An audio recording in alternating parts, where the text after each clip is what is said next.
বিশ্বাস মানে এলে এলে কি না না এই জমিতে আর দিতে আমি আলতো জমি নিয়ে গ্যামজাম। আমার কলার জমি কি জন্য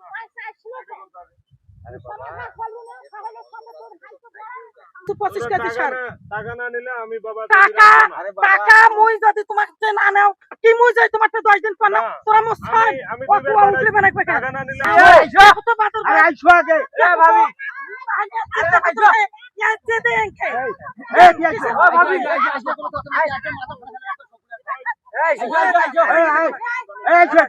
না না খবর আইছো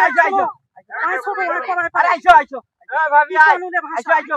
এ ভাবি সমাধান কেন হইলো না আরে আইছো পাবলিকের কাজ এ ভাবি আইছো আরে আইছো আরে কাছে কুলি আরে আইছো বসে সমাধান হয়ে যায় এ আইছো তো এরকম আসবার নাই সমাধান হয়ে গেল আইছো আইছো সমাধান হয়ে যাইছো বে কাজে কোনকে সমাধান কর সেই গ্যামজাম লাগছে গ্যামজাম।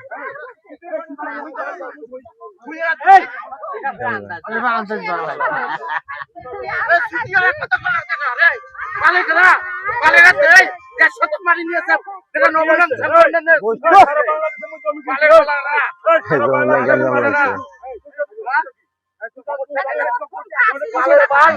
সেই গ্যামজাম।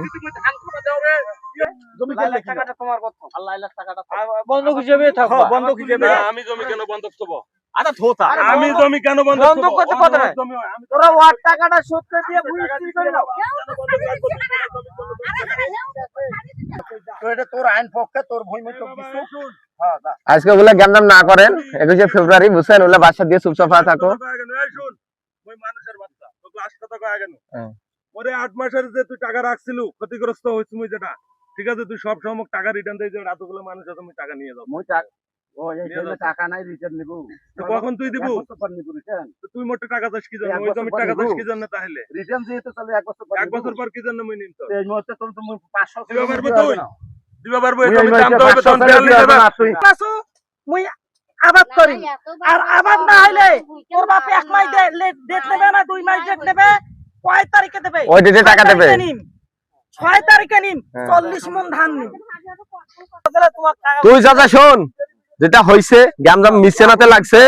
এখন এখন একটা পরামর্শ আছে কি জানেন এই যে সোহেল ভাই আছে না বিপদে পড়ছে জান্টু মামার এটা রাগ আছে